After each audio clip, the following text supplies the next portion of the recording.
العظیم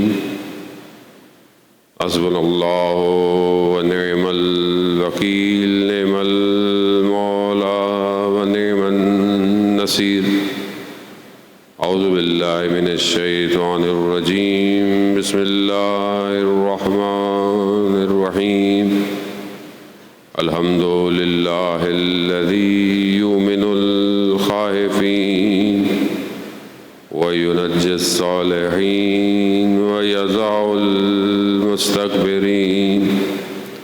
ویہلک ملوکا ویستخلف آخرین والصلاة والسلام علی رسول ثقلین محبوب رب المشرقین والمغربین جد الحسن والحسین نبینا سیدنا بالقاسم محمد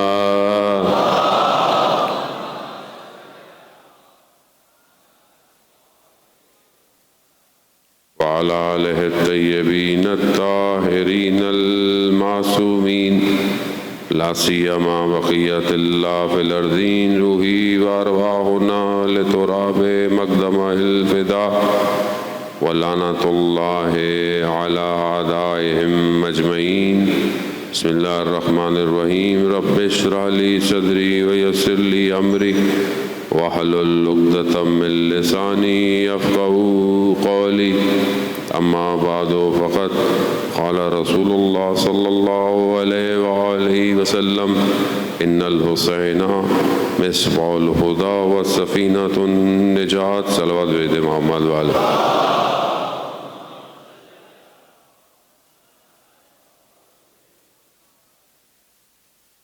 عزیزان محترم، ماہ محرم کا آغاز ہو چکا ہے۔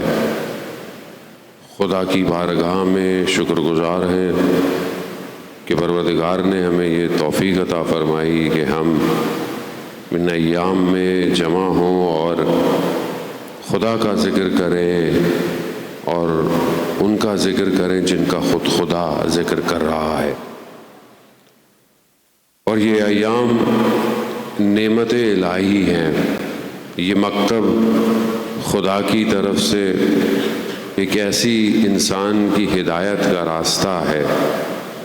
اور یہ حدیث جو آپ کی خدمت میں پیش کی آپ سنتے رہتے ہیں، بچپن سے سن رہے ہوں گے، دیواروں میں لکھی ہوئی ہے، پوسٹرز میں لکھی ہوئی ہے، اور یہ صرف قول نہیں ہے یا اقوال نہیں ہے کہ کسی نے کوئی بات کہی اور آپ نے سن لی، اور ظاہر ہے کہنے والا وہ شخص ہے کہ جو خاتم الانبیاء ہے، جس کے لیے قرآن یہ فرماتا ہے کہ یہ اپنی طرف سے اپنی خواہش سے کوئی بات نہیں فرماتے، جو بھی ہے وہ سب خدا کی طرف سے ہے۔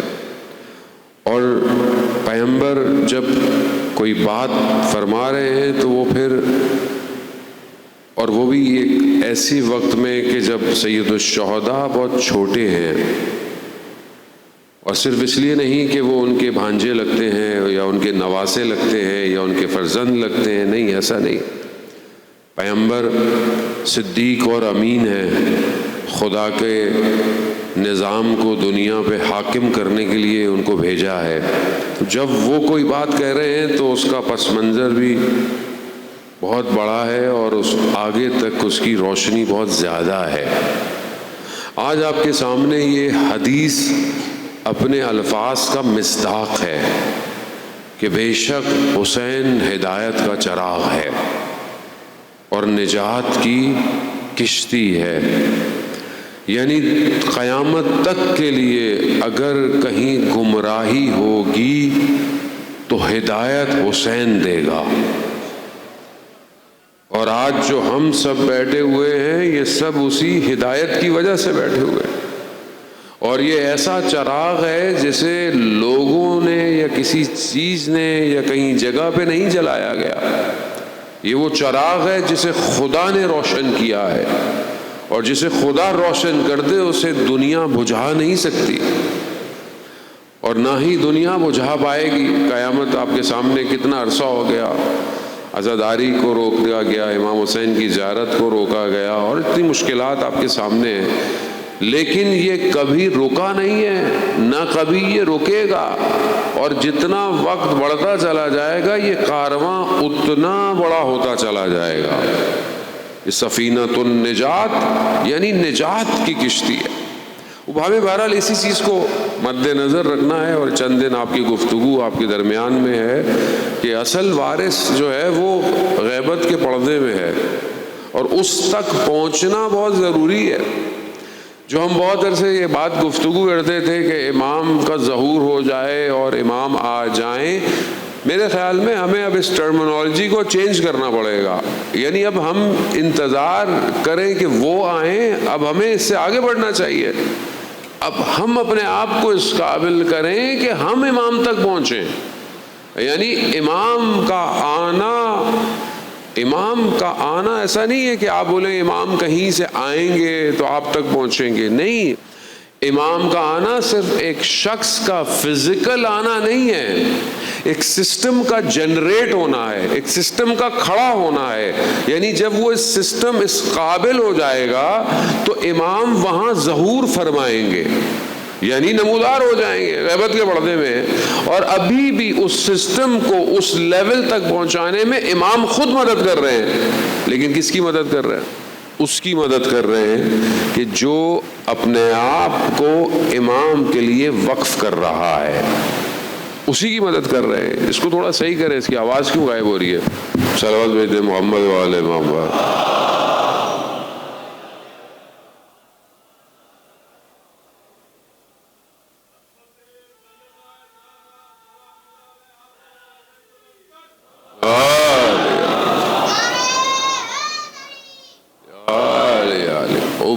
اذان محترم، یہ تھوڑی سی جو پرسپشن ہے سوسائٹی کی، یہ ہمیں چینج کرنے کی ضرورت ہے۔ ہم بہت عرصے سے انتظار کر رہے ہیں، لیکن ہم سمجھتے ہیں ہم انتظار کر رہے ہیں، مولا نہیں آ رہے، دعاؤں میں نمازوں میں گریہ ہو رہا ہے، استغاثہ ہو رہا ہے۔ اچھی بات ہے، دعا خود امام فرماتے ہیں میرے لیے دعا کرو، ظہور کی دعا کرو۔ دعا ویسے بھی مومن کا اسلحہ ہے، لیکن دعا ہی کرتے رہو، کچھ کرو ہی نہیں، کیسے آئیں گے؟ پھر ہم کہتے ہیں مولا ہی نہیں آ رہے، تو مولا کیسے آئیں گے؟ امام جب آئیں گے جب آپ اپنے آپ کو اتنا ایکوپڈ کر دیں گے، اپنے آپ کو اس قابل کر دیں گے کہ آپ امام کی حفاظت کر سکیں۔ اب آپ بولیں گے امام کو ہماری حفاظت کی ضرورت ہے۔ دیکھیں، سید الشہداء کربلا میں آئے، سارے ظاہری اسباب کے ساتھ آئے، دنیاوی اسباب کے ساتھ آئے نا۔ 4000 ملائکہ اترے کہ مولا آپ کی مدد کریں، امام نے کہا نہیں، میری مدد کی ضرورت نہیں ہے، میں خود لڑوں۔ اپنے اصحاب کے ساتھ لڑے، جب تک اصحاب زندہ تھے امام کو کچھ ہوا؟ جب تک تھے انہوں نے اپنے ٹکڑے کروا دیے، اس کے بعد امام تک دشمن پہنچا ہے نا۔ تو اب ہم اگر امام کو دعوت دے رہے ہیں تو کیا ہم اس قابل ہیں کہ اس سے پہلے دشمن امام تک پہنچے ہمارے ٹکڑے کرے؟ کربلا یہی ہے، یا لیتنی کنت معکم فافوز فوزا عظیما، کاش ہم آپ کے ساتھ ہوتے، کربلا والوں کے ساتھ ہوتے، ہم بھی کامیاب ہو جاتے۔ تو کیا ہم اپنے آپ کو اپ گریڈ کر رہے ہیں؟ یہ بہت امپورٹنٹ ہے جانے محترم۔ اب ہم اپنے آپ کو تھوڑا اپ لفٹ کریں، محرم ہر سال آتا ہے، ہمیں توفیق دیتا ہے، اور ہم اپنے آپ کو اس قابل کریں کہ امام کے خیمے میں داخل ہو سکیں، امام کے خیمے میں پہنچ سکیں، اپنے آپ کو ذہنی طور پر، عملی طور پر۔ تو یہاں بہرحال قرآن کی آیات کا سہارا لیتے ہوئے کہ پروردگار جو ہے وہ ہمیں دعوت دے رہا ہے۔ کس چیز کی دعوت دے رہا ہے؟ کہ ہمیں دعوت دے رہا ہے کہ اطیعوا اللہ و اطیعوا الرسول، اللہ کی اطاعت کرو اور رسول کی اطاعت کرو۔ اطاعت یار، اب یہ اطاعت ضروری ہے، یہ اطاعت نظر آنی چاہیے۔ کیوں اطاعت کرو؟ تاکہ تم پر پروردگار، سورہ آل عمران کی آیت نمبر 32 ہے غالباً، تاکہ تم جو ہے تم پر رحم کیا جائے، خدا کی طرف سے تم پر رحم کیا جائے۔ اطاعت کرو۔ خدا کو سب مانتے تھے، خدا کو لوگ اس وقت مانتے تھے، کوئی بہرحال ایک طاقت کہتا تھا، کوئی کچھ اور کہتا تھا، کرسچن بھی مانتے تھے اور یہودی بھی مانتے تھے، مگر وہ اپنی اپنی ٹرمینالوجی میں خدا کو مانتے تھے۔ کوئی خدا کو کہتے تھے، نبی کو جو ہے وہ خدا کا بیٹا کہتے تھے، کوئی کہتے تھے کہ ایک ہی سب کچھ ہے۔ خدا کو ماننے سے انکار نہیں تھا ان کا، خدا کو مانتے تھے، مگر پروردگار کہہ رہا ہے کہ ایمان اگر لانا چاہتے ہو، اپنے آپ کو اس لیول پہ لے کے جانا چاہتے ہو، تو پھر خدا کے ساتھ رسول کی اطاعت کرو۔ مشکل رسول کی اطاعت میں تھی، خدا کی اطاعت میں نہیں تھی مشکل۔ رسول کی اطاعت کرنی پڑ گئی تو پھر ہمیں ان کو ماننا پڑے گا، پھر جو یہ فرماتے ہیں اس پہ عمل کرنا پڑے گا۔ خدا کو ماننا تو آسان ہے، خدا کو مانو، خدا کو مان لو، باقی کچھ بھی نہیں کرو۔ جیسے ہمارے کہتے ہیں دل میں اللہ ہونا چاہیے، بھائی عمل میں کیا ضرورت ہے؟ دل میں خدا ہے، ہمارے دل میں تو سب کچھ ہے، لیکن ظہور کیسے ہوگا؟ کیونکہ دیکھیں جب تک ہم اس سسٹم کو جو اللہ نے بھیجا ہے اس پر اپنے آپ کو گامزن نہیں کریں گے تو ہم دنیا میں بھی کمال پہ نہیں پہنچ سکتے اور آخرت میں بھی نہیں پہنچ سکتے۔ مسئلہ صرف تھوڑی دیر کا نہیں ہے، زندگی 60 سال کی زندگی ہے، 70 سال کی زندگی ہے، نہیں، ایسا نہیں ہے۔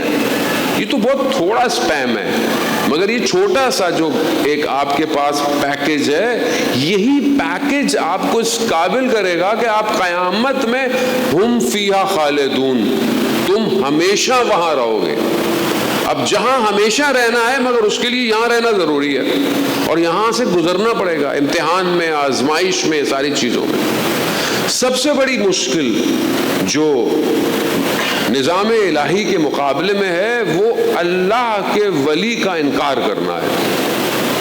اطاعت کرو، جب تک نہیں ہوتا، جب تک حضرت مسلم کوفہ نہیں آئے تھے، امام حسین کو خط لکھے گئے، امام حسین کو بلایا گیا، امام حسین کے لیے بولا کہ آپ آ جائیں، ہم آپ کے لیے تیار ہیں۔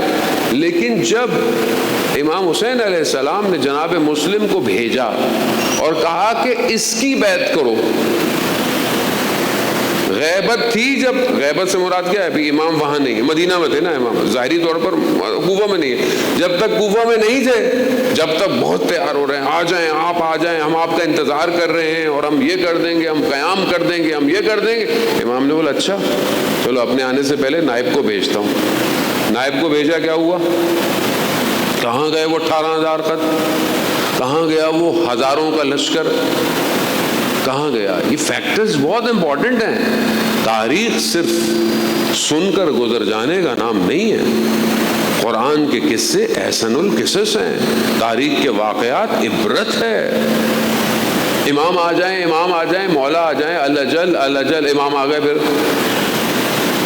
امام ایسے نہیں آئیں گے۔ پہلے 11 امام آئے اور کتنے لوگوں نے ساتھ دیا؟ ابھی جب تک ہم اپنے آپ کو اس جہد تک نہیں پہنچاتے اور اس لیول تک پہنچانے کے لیے آپ کو انٹرنل معرفت کی ضرورت ہے۔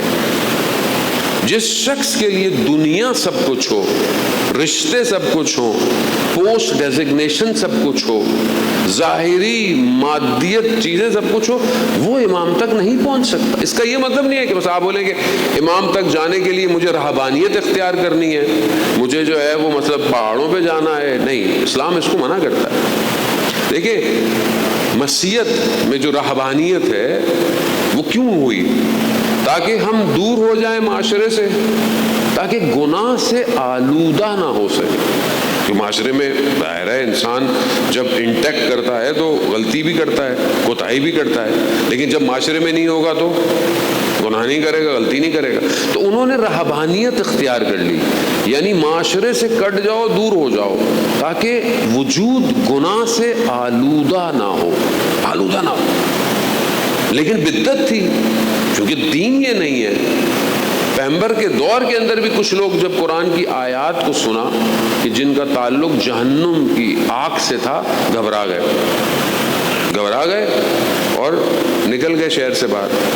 جب ان کو پتہ چلا تو انہوں نے کہا کہ ان کو بلاؤ، اور انہوں نے کہا کہ اچھا یہ دین نہیں ہے۔ اگر دین یہ ہوتا تو سب سے پہلے پیغمبر ایسا کرتے، مگر وہ تو نارمل زندگی گزار رہے ہیں، ائمہ نارمل زندگی گزار رہے ہیں۔ تو اس کا مطلب کیا ہے؟ فارمولہ کیا ہے؟ کہ دین وہی ہے جو شریعت محمدی ہے صلی اللہ علیہ وآلہ وسلم۔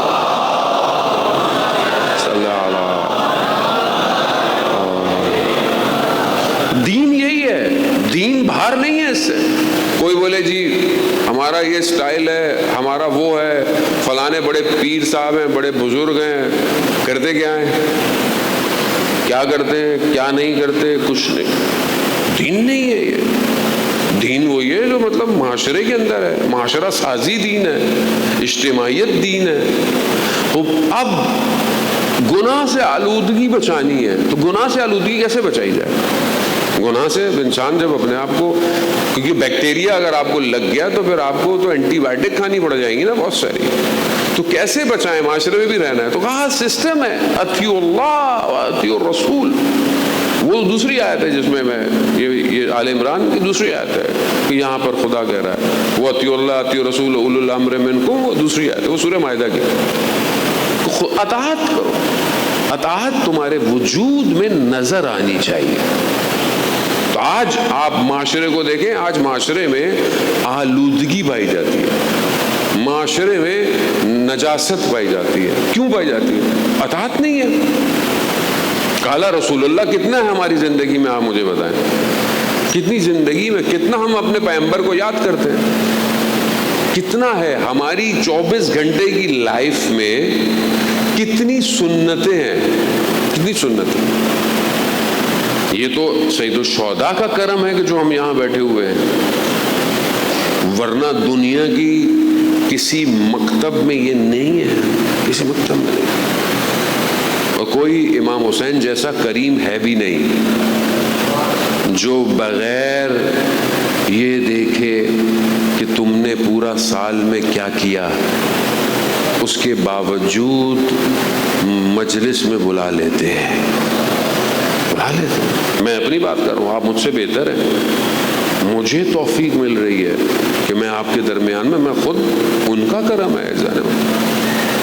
تو یہ اطاعت انسان کو بچا سکتی ہے، اور کبھی بھی شیطان نہیں چاہے گا کہ اللہ کے ولی کی اطاعت کی جائے، وہ دور دور آپ کو رکھے گا۔ اور یہی حضرت مسلم کو جب بھیجا تو حضرت مسلم کے مقابلے میں کیا آیا؟ دنیا، خوف، دنیا پرستی، سونا، یہی چیزیں تھیں نا۔ تلوار کو سونے کے بدلے میں بھیج دیا۔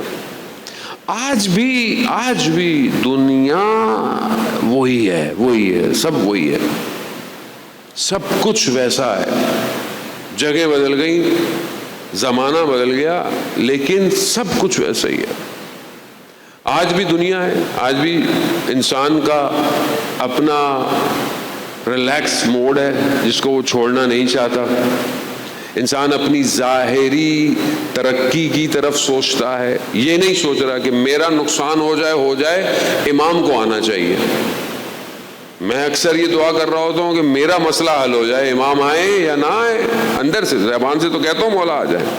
آج آپ کے سامنے دنیا کے حالات ہیں، دنیا کے حالات آپ کے سامنے، ایران کے حالات آپ کے سامنے، لبنان کے حالات آپ کے سامنے۔ اب وہ ظاہری طور پر تو دیکھیں بڑا نقصان ہوا ہے، ظاہری طور پر لوگ شہید ہو گئے، بلڈنگیں تباہ ہو گئیں، اکانومی مشکل میں، ظاہری طور پر تو ایسے ہی ہے۔ تو کیا آپ سمجھتے ہیں کہ وہاں کے لوگ یہ دعا کر رہے ہوں گے کہ ہمارے مسئلے حل ہو جائیں؟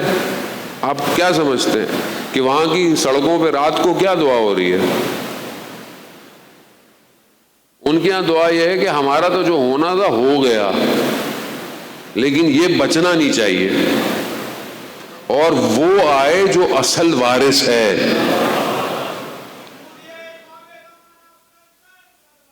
اللہم صلی علی محمد وآل محمد۔ خوب اس فیز، یہ جو ایک فیز آیا، یہ جو فیز آیا ہے، اس فیز سے گزارا گیا قوم کو، یہ فیز سے قوم گزر رہی ہے، اور اس نے عرصے سے اس سے گزر رہی ہے۔ اب ہمارے یہاں ہمارا ڈیفینیشن چینج ہے بہت ساری چیزوں کی، ہمارے یہاں کوئی چیزیں بولی جائیں تو لوگوں کو سمجھ میں نہیں آتی ہیں اس طرح، لیکن انہوں نے شہید رہبر کو ہمیشہ نائب امام زمانہ مانا ہے۔ مجتہد اپنی جگہ، سپریم لیڈر اپنی جگہ، جو بھی ڈیزگنیشن آپ لے لیں ان کے ہاں جو بھی ہے وہ اپنی جگہ، لیکن کہا کہ نہیں، امام کا نائب ہے، اور ویسے بھی مجتہدین امام کے نائب ہی ہوتے ہیں، اور وہ بھی ایسا شخص کہ جو اس دور کے اندر اتنا مضبوطی سے کھڑا ہوا، اتنا مضبوط کھڑا ہوا، لیکن کیونکہ ان کا نعرہ یہی تھا کہ ہم اہل کوفہ نہیں ہیں کہ آپ کو اکیلا چھوڑ دیں، تو انہوں نے بھی یہی کیا. انہوں نے بھی کہا کہ میں بھی تمہیں نہیں چھوڑوں گا، میں بھی بنکر میں نہیں جاؤں گا، میں بھی غاروں میں نہیں بیٹھوں گا، میں بھی ایسی جگہ نہیں بیٹھوں گا جہاں میزائل نہ لگے، نہیں، میں بھی وہیں رہوں گا جس طرح تم رہتے ہو. اور دشمن نے یہی کیا. دشمن اپنی پلاننگ کرتا ہے، اللہ اپنی پلاننگ کرتا ہے. انہوں نے بولا لیڈر ختم ہو جائے گا، داستان ختم ہو جائے گی. تو یہاں تو سسٹم ہے، شخص نہیں ہوتا. یہی دشمن غلطی کرتا آ رہا ہے. یہی غلطی اس نے کوفہ میں کی، یہی غلطی اس نے مدینہ میں کی، یہی غلطی اس نے کربلا میں کی. وہ یہ سمجھتا ہے کہ شخص ختم ہو گیا، شخص ختم نہیں ہوا. یہ سسٹم جتنے شہادت ہوتی اتنا اسٹرانگ ہو جاتا ہے، اتنا اسٹرانگ ہو جاتا ہے. کربلا اسی لیے تو سمجھنا ضروری ہے اور دنیا کو سمجھانا بھی ضروری ہے کہ کربلا فرقہ نہیں ہے. اس لیے ہم دعوت دیتے ہیں اپنے تمام اہل سنت بھائیوں کو، تمام باقی فرقوں کو کہ آپ مجلس میں آئیں، آپ سنیں. آپ بے شک ماتم نہ کریں، آپ کے ماتم نہیں کرنا، آپ بے شک ماتم نہ کریں، آپ گریہ بھی نہیں کریں، گریہ بھی ہو سکتا ہے آپ کے یہاں بدعت ہو، آپ مگر اس مجلس میں آئیں. اس مجلس میں آ کر دیکھیں کہ سید الشہداء نے کیا کیا 61 ہجری کے اندر اور کیا چیز امپورٹنٹ ہے. کیونکہ سید الشہداء امام علی مقام سب کے ہیں. امام حسین یجمعنا، امام حسین جوڑتے ہیں سب کو. امام حسین کے ہاں کوئی ڈیویژنز نہیں ہے. اور یہی وجہ ہے کہ آنے والا امام جب خانہ کعبہ کی دیوار سے ٹیک لگائیں گے تو کیا کہیں گے کہ اے دنیا کے لوگوں، میں حسین کا فرزند ہوں. امام حسین کو پہچانے. یہاں پر یہی چیز ہے کہ یہ ختم کرتے ایک کو سسٹم بڑھتا چلا جاتا ہے. کیوں؟ کیونکہ اطاعت کر رہے ہیں. اطاعت، اللہم صلی علی محمد وعلی. اب آپ بہت تیزی سے بہرحال پہلا دن ہے مجلس کا، بہرحال میں خلاصتاً آپ کو سٹرکچر جو ہے وہ گفتگو کی کوشش کر رہا ہوں کہ آپ کی خدمت میں پیش کیا جائے. اب آپ بہرحال دیکھیں کہ کون سی چیز ہے کہ جو انسان کو روکتی ہے اطاعت سے. امام کی اطاعت سے کیا چیز روکتی ہے؟ مطلب جانتے ہیں لوگ مولا ہے دنیا، اور دنیا ایسی کہ جو انسان کے وجود کو ڈبو رہی ہے، آلودہ کر رہی ہے. آپ جوان ہیں ماشاءاللہ، مجالس میں بہت بڑا طبقہ جوانوں کا آتا ہے. جوان سب سے بڑا ٹارگٹ ہے آج کی دنیا کا، اور جوان ہی سب سے زیادہ ریکوائرڈ ہے امام زمانہ کے لیے. امام کو شباب کی ضرورت ہے نا، جوان، شباب یعنی جوان. اور دشمن جوان ہی کو ٹارگٹ کرتا ہے. بزرگ اپنی جگہ انہوں نے اپنی زندگی گزاری، بہترین زندگی، یہاں تک لے آئے عزاداری کو، اسلام کو، لیکن بہرحال ان کو ٹارگٹ نہیں کرا. ٹارگٹ آپ لوگ ہیں، آپ کا ذہن ہے، آپ کی نگاہیں ہیں. صلوات بھیجے محمد والے محمد.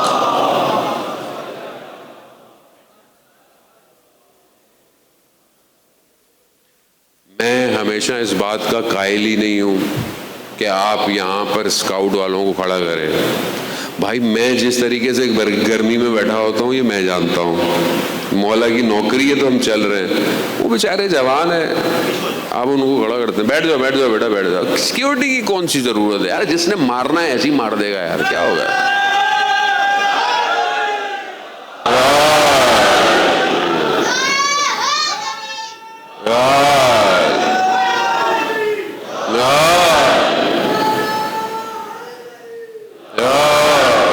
مرنے سے کون ڈرتا ہے؟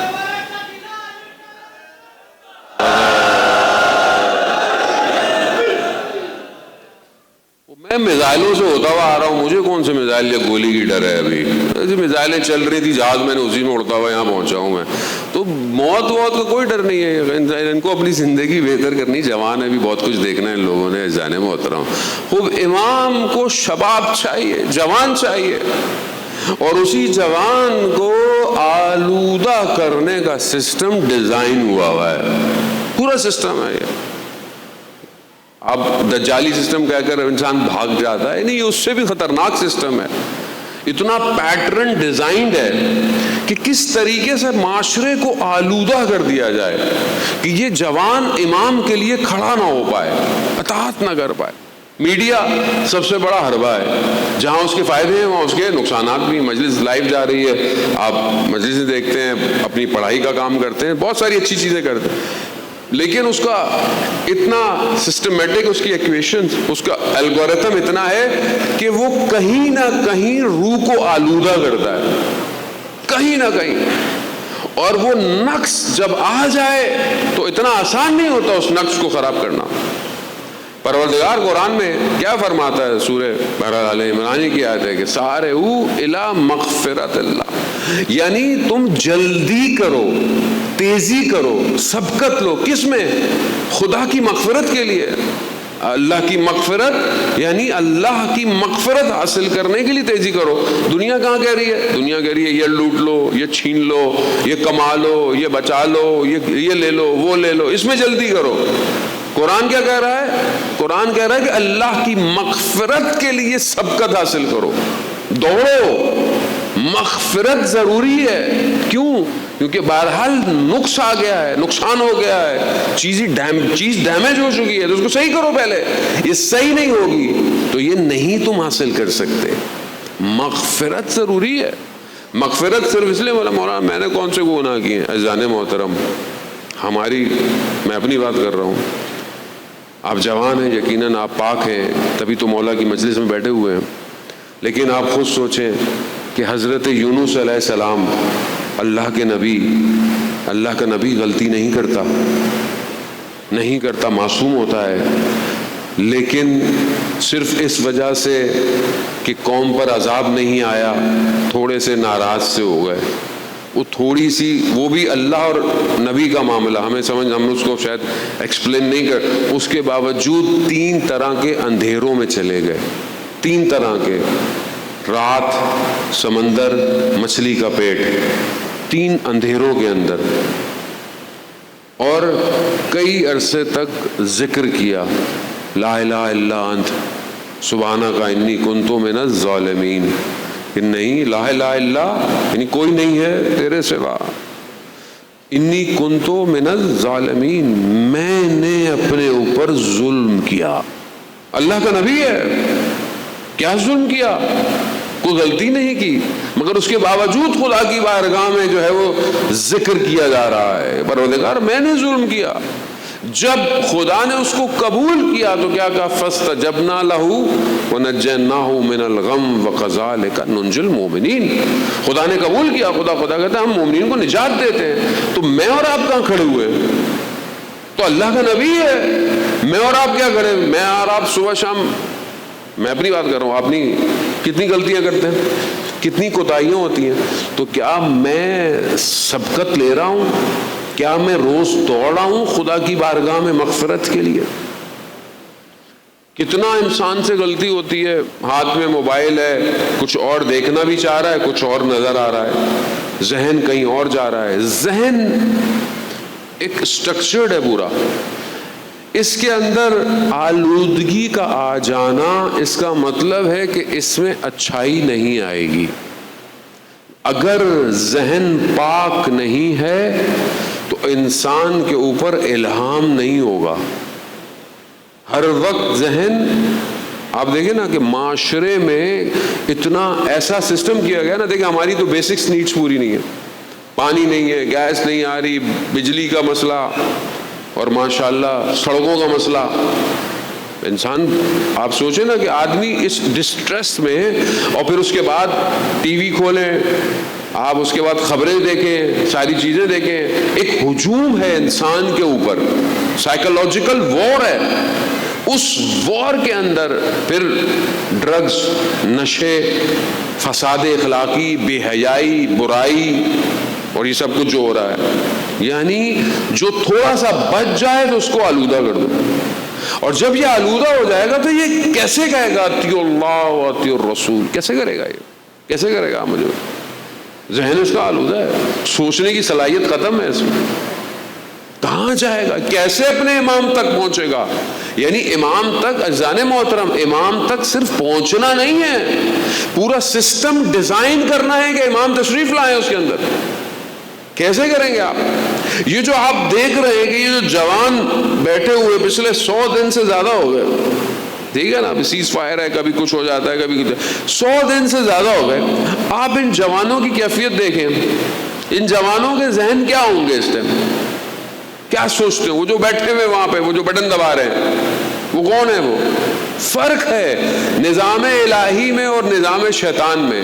وہاں پر جب کوئی چیز بن رہی ہے، اسلحہ بن رہا ہے، ٹیکنالوجی بن رہی ہے، تو پتہ نہیں رات کو نشہ کر رہا ہے، پتہ نہیں کیا کر رہا ہے. یہاں پر جب میزائل بن رہا ہے تو تہرانی مقدم پہلے تہجد کی نماز پڑھ رہا ہے. فرق ہے نا. یعنی جب تک پاک نہیں ہوگا تو یہ سسٹم اترے گا کیسے؟ اور تبھی تو ایسا سسٹم اترا کہ ان کی سمجھ میں نہیں آ رہا یہ کون سا میزائل ہے جو یوں جاتا ہے، یہ کون سا ریس کا سسٹم ہے جو F-35 کو گرا رہا ہے، کون ہے یہ؟ وہ یہ ممکن ہے ذہن محترم. اب ہمارے یہاں بہت سارے لوگ، رشیا نے مدد کی ہوگی، چائنا نے مدد کی ہوگی، غلام ذہن غلامی سوچتے ہیں ہمیشہ. کبھی یہ نہیں سوچتے کہ علی والے دنیا کو چلانے کے لیے ہیں.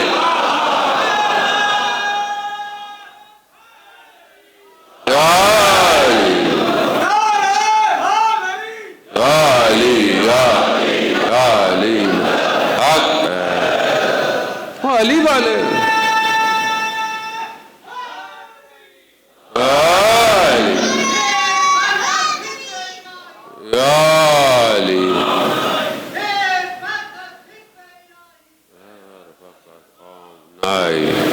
ذہن محترم، خوب اپنے آپ کو کمتر کیوں سمجھے انسان؟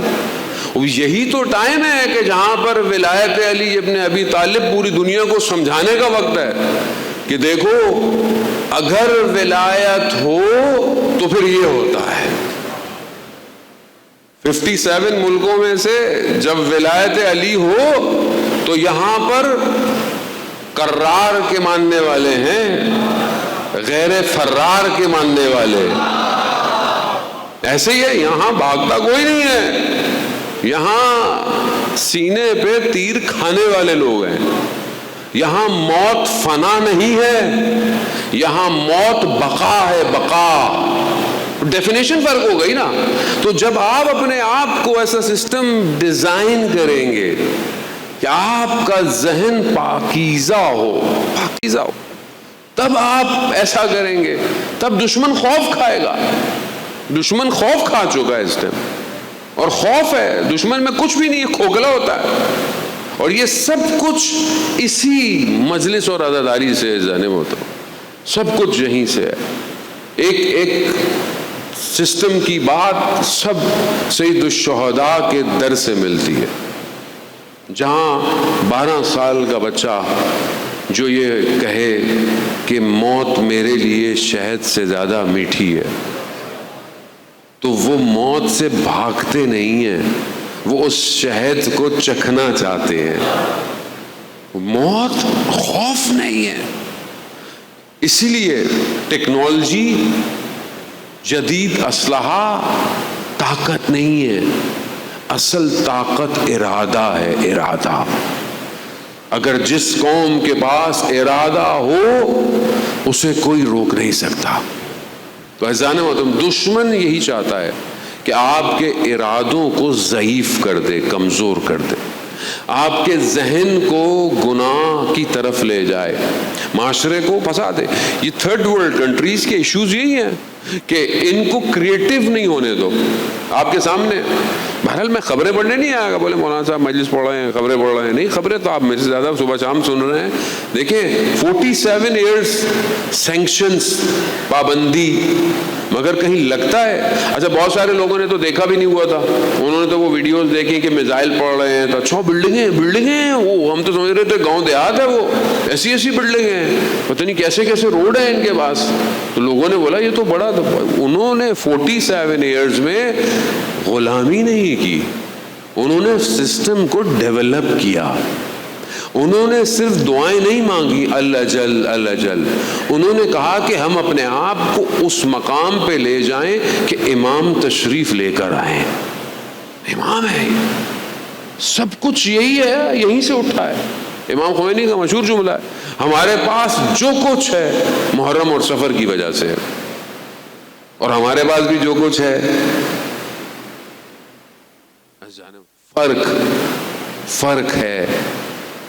فرق ہے کہ مکتب کو اطاعت کرنی ہے یا صرف دکھانا ہے. سب سے پہلی چیز، علم کو چھین لو معاشرے سے. جب علم نہیں ہوگا تو کچھ بھی نہیں ہے. اور جب انسان جاہل ہو جائے تو جاہل کو کنٹرول کرنا بڑا آسان ہے. مطلب آپ کو کچھ پتا نہیں ہو کوئی مثلا، تو آپ بہت ایزیلی، کیوں آپ دیکھیں نا، یہ ہمارے انٹیریئر میں جائیں آپ، یا چاہے وہ سندھ ہو چاہے وہ پنجاب ہو، اس سے کوئی فرق نہیں پڑتا. مطلب کوئی یہ نہ بولے کہ بھائی آپ صرف آپ کو سائنس سے مشکل ہے، ہمیں کوئی سائنس سے مشکل نہیں ہے. آپ سسٹم ہے. کیوں ڈیولپ نہیں ہے؟ کیوں ایجوکیشن ڈاؤن ہے؟ کیوں چیٹنگ کرائی جاتی ہے؟ کیوں؟ پڑھا لکھا نہیں ہوا نا. جب پڑھا لکھا نہیں ہے تو اس کو کچھ آتا ہی نہیں ہے. یہ چیٹنگ کر کے پاس ہو جائے، بعد میں بے شک گورنمنٹ افسر بن جائے، اس کو آتا ہی کچھ نہیں ہے. وہ آتا کچھ نہیں ہے تو آپ کو نظر آ رہا ہے کراچی کا حال، کچھ بھی نہیں آتا نا. ذہن میں اتنی وسعت ہی نہیں ہے کہ کچھ سوچے. ڈیولپمنٹ کسے کہتے ہیں؟ کنسٹرکشن کسے کہتے ہیں؟ ایک شہر کو ایمپائر بنانا کسے کہتے ہیں؟ ذہن ہی نہیں ہے. ذہن نہیں ہے دنیا کا. کیوں ہے؟ جاہل رکھو تاکہ حکومت کی جائے. اب مجھے علم نہیں آتا، مجھے کرسی مل گئی، اب مجھے ڈر کیا ہے میری کرسی چھن نہ جائے. تو اب میرے سے جو بھی بولو گے، میں تو ویسے بھی جاہل آدمی، تو جو بھی بولو گے وہ کرتا رہوں گا. خود تو کر رہا ہے، پس کون رہا ہے؟ قوم. پہلا سسٹم، علم چھین لیا جائے، علم نہیں دیا جائے. اور وہ علم جو سوسائٹی کو بناتا ہے، وہ علم جو آئندہ کی اسٹریٹجیز کو ڈیزائن کرتا ہے، وہ تو آپ کی ہماری یونیورسٹیز میں ویسے بھی نہیں ہے. ہمیں وہ بنایا جائے جو غلام کام کرتے ہیں. قوموں کو ایسے چلایا، ایسے تھوڑی چلایا جاتا.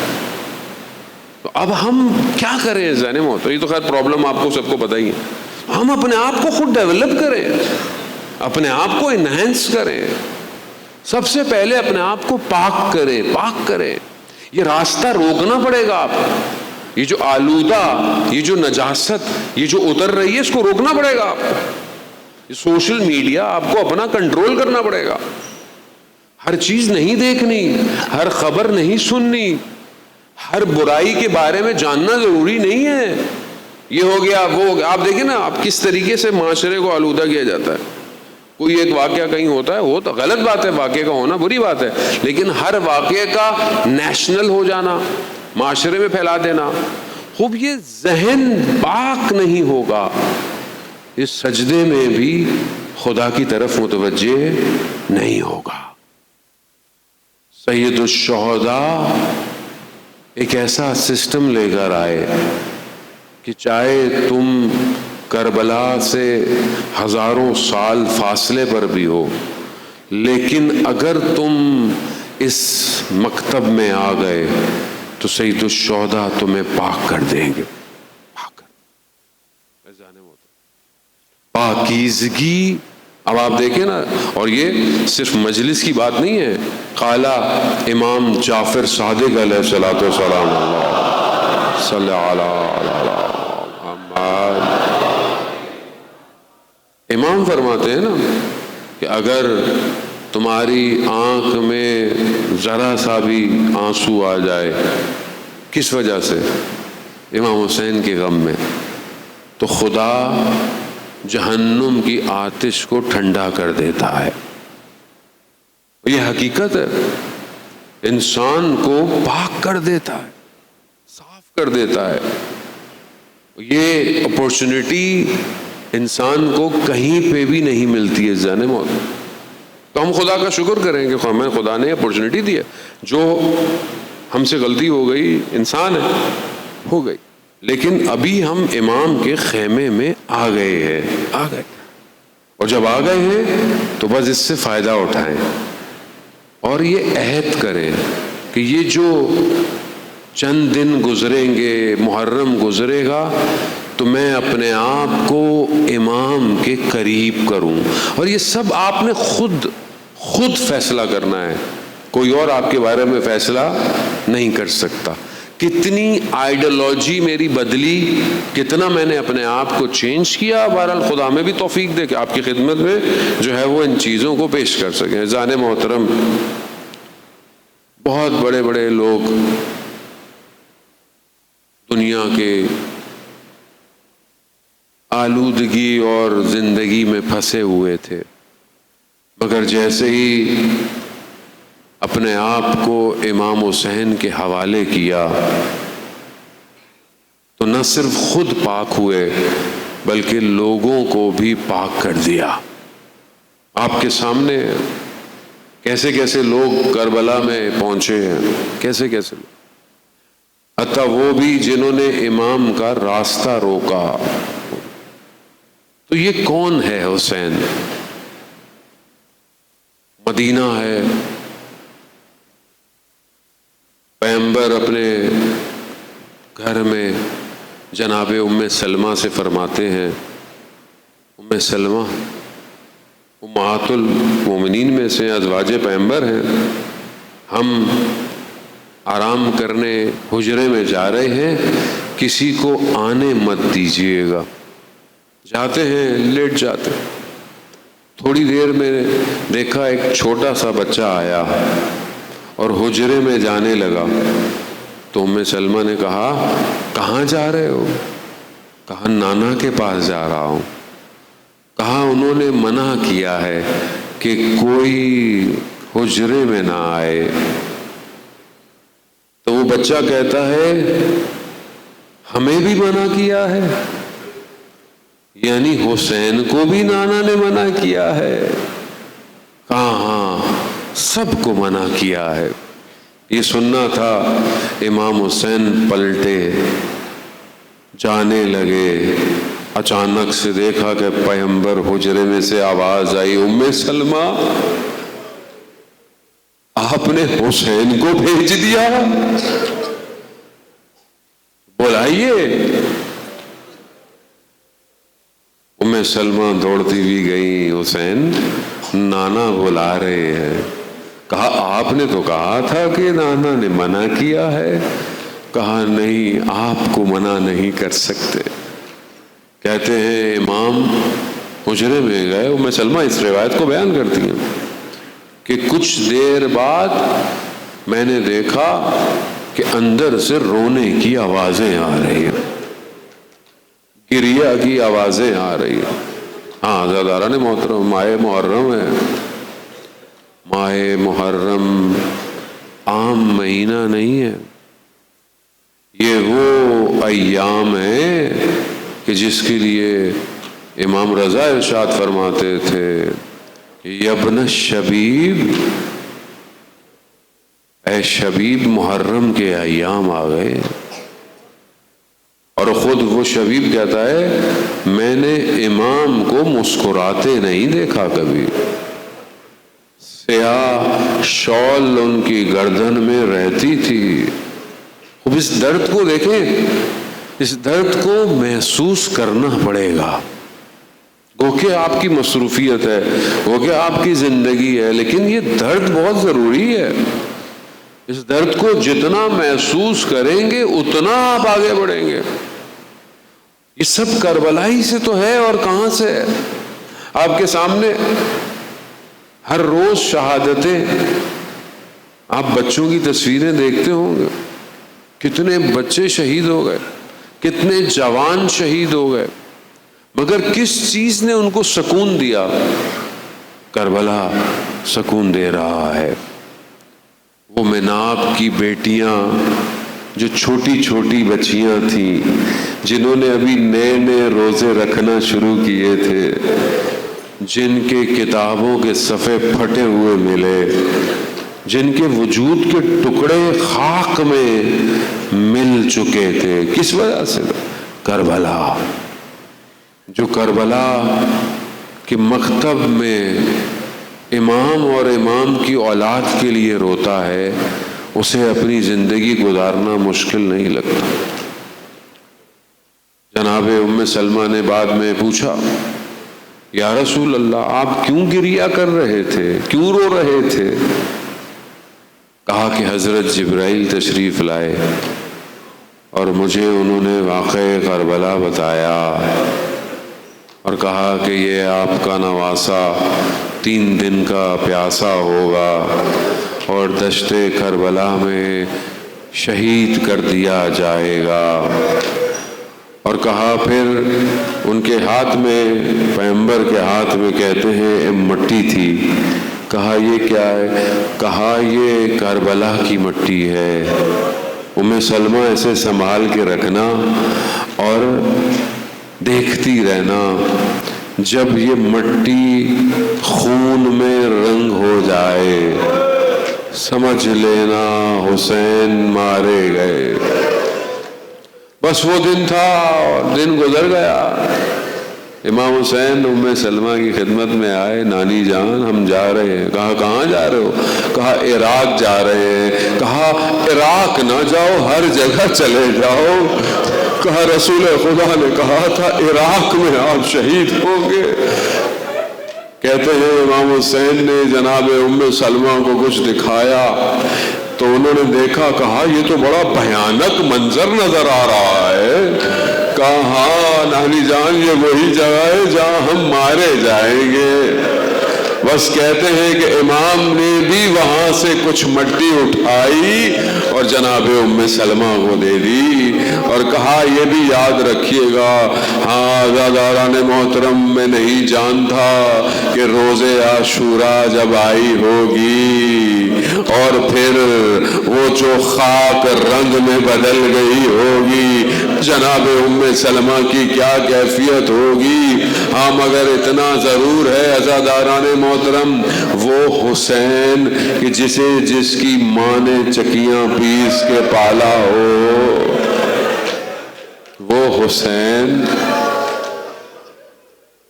کہ جس کی ماں دیواروں کے سہاروں سے چلتی ہو، وہ حسین، وہ حسین، وہ حسین جس نے یہ دیکھا ہو کہ آج ماں نے ہمیں نہلایا ہے، بالوں کو سنوارا ہے، ہاتھوں سے روٹیاں بنائی ہیں۔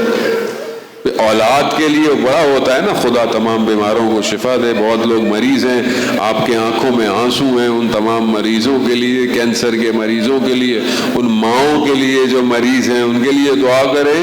اولاد کے لیے تو سب سے بہتر یہ ہوتا ہے نا کہ ماں بہتر ہو گئی ہے۔ اور اس دن جناب سیدہ کے بچوں نے بھی یہی سوچا ہوگا کہ اب ماں ہماری ٹھیک ہو گئی ہیں، صحت مند ہو گئی ہیں، لیکن انہیں کیا پتا تھا یہ آخری دن ہے ہماری ماں کا۔ عزاداران محترم، مدینہ اور رات کی تاریکی اور ایسا گریا کہ جب غسل کفن دے دیا بچوں نے آ کر ماں کو لپٹ گئے، امام حسین نہیں آئے۔ بیان یہی کرتے ہیں کہ امام حسین اپنی ماں کے بدن پہ کہا جب تک میری ماں مجھے بلائے گی نہیں میں قربان جاؤں۔ یا حسین، یا حسین، کیا محبت ہے، قربان جاؤں۔ کیسے نہ ہو وہ ماں جو خود حسین سے یہ کہے میرے بیٹے میں جنت میں نہیں جاؤں گی جب تک ایک ایک عزادار بہشت میں نہ چلا جائے۔ ہاتھ کے بند، کفن کے بند ٹوٹے، ہاتھ بلند ہوئے، امام حسین اپنی ماں کے بدن پر آئے اور کہتے ہیں وہ گریہ کیا کہ عرش سے آواز آئی علی بچوں کو ہٹا لو کہیں کوہرام نہ مچ جائے۔ یا امیر المومنین، یہ تو مدینہ ہے، آپ کا گھر ہے اور کوہرام مچ جائے گا۔ لا یوم کا عبداللہ، اے میرے مولا آپ کربلا میں ہوتے، آپ کا فرزند تلواروں، نیزوں، پتھروں کی زد کے اندر ہے اور ایک ننھی سی بچی دوڑتی ہوئی آ رہی ہے اور یہ کہتی ہوگی نہ مارو میرے بابا کو، لیکن کوئی کوہرام نہ مچا، کوئی شور نہ ہوا، بلکہ اس بچی کو تازیانوں اور تماشوں سے دور کر دیا۔ عزیزان محترم، ارے وہ بچی بھی بالکل اپنی دادی جیسی شباہتیں رکھتی ہے۔ وہاں دروازہ جلا، یہاں دامن جل گیا، باقی میری جرت نہیں جناب سیدہ کے لیے کہوں، مگر اس بچی کو تماچے لگے۔ خدا آپ کو اس کا اجر۔ ایسے روئے کہ جیسے گھر میں جنازہ آنے والا ہے، ایسے گریہ کرے جیسے سب کچھ ختم ہو گیا ہے۔ عزادارم حسین ایسا ہے جس کی ماں پہلی محرم کو مدینہ چھوڑ دے